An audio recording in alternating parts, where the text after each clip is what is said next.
Hello ladies and gentlemen, young adults and all those who are freaking out at the thought of getting married. Today we are here to discuss an important aspect of our life, which comes to everyone, whether a person is an adolescent or an adult, and that is choosing a life. Well, let me ask you, does it seem that difficult? And the answer most people give today is, yes, it is extremely difficult. So where is Cupid when you really need him? But the question is it really Cupid who we need, or we need to introspect the reason for this problem? I have here my colleague Jason, who tries to seek out some of the answers to this question. Let's hear him out. Reasons why it is difficult to find a life partner today is the fear of commitment. Getting married is just the starting words of a sentence which ends with having a family, and with it, the host of responsibilities. A person needs to be committed to his or her partner means that he has to look after their needs, their desires, and then when you have children, their needs and their responsibilities. So it's not easy to just get into a marriage without having the capability or the commitment to take on the responsibilities.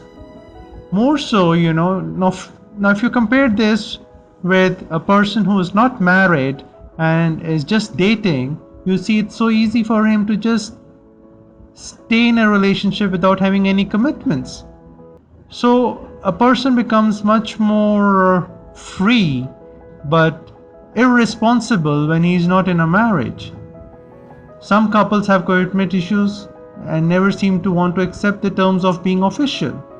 While some are reluctant to discuss labels, others are left with not knowing if that person is the right one. Being official can suggest less freedom and less sexual activity and variety. The hookup culture is so prominent in society these days, it allows minimal time for commitment. Another prominent reason for getting into a relationship and then marriage today is the fear of failed relationships. It becomes so common to see the people around us getting screwed over. It's practically impossible to trust someone these days. Gone are the days when we could simply trust anybody we came across. Today, reading the face is one of the most difficult things to do. We have all heard stories from our friends, families, and colleagues being related to some sort of cheating scandal.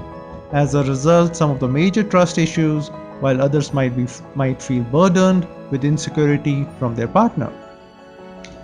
Now, failed relationships could occur not only because of cheating, they also occur because of other reasons, like the earlier reason I cited, which was fear of commitment. Next reason to talk about on this topic is superficiality and shallowness. Some people are incredibly shallow, and it doesn't help to know that a lot of people care about appearances when looking for a partner. Hence, it can make a person proceed with extreme caution while neglecting or overlooking the other essential aspects a person has to look into. For a guy, a voluptuous body or nice hairs, sexy eyes, beautiful face, lovely smile, and the list goes on, blah blah blah. And for a girl, handsome hunk, tall, dark, handsome, good looking, good mannerism, chivalrous, and all these factors matter to the girl. Next point which we are going to discuss now is, what is love? How do you define love? I think when we talk to people today and ask this question, how do you define love, most guys or girls would be dumbfaced or dumbfounded. So what is love?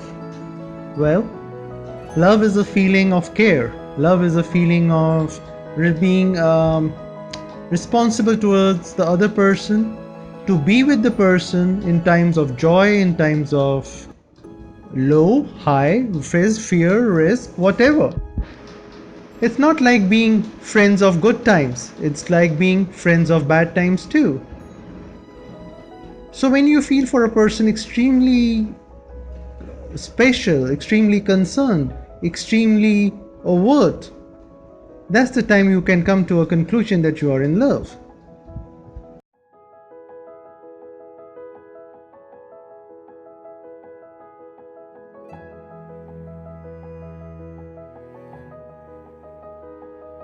getting sexually satisfied before marriage leaves them with the lesser desire to get married, and that is very, very true. Let me tell you that for sure.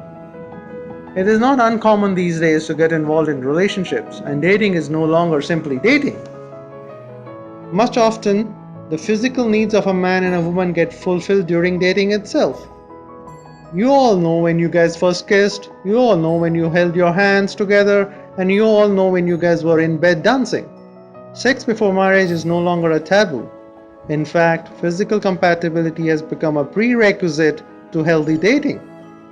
Guys and girls demand physical attraction, physical compatibility before they finally come to the question of whether they want to get married or not.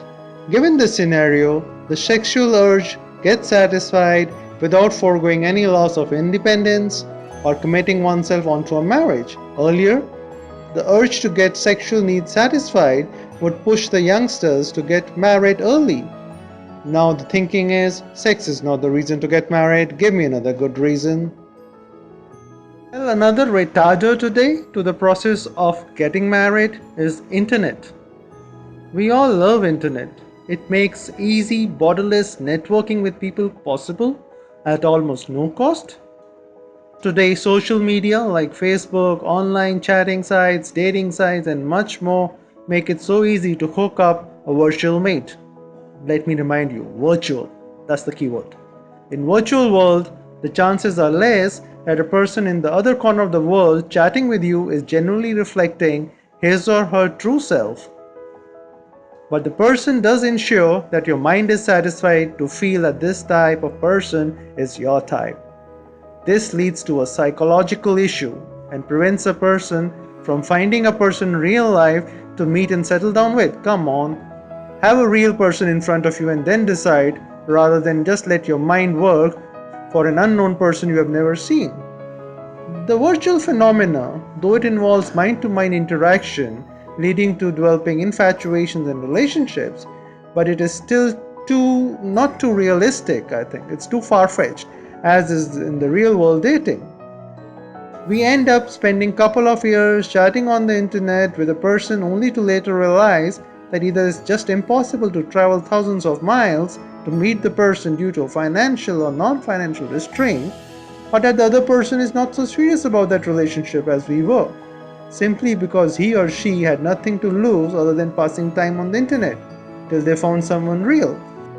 Next point to discuss is inflexibility.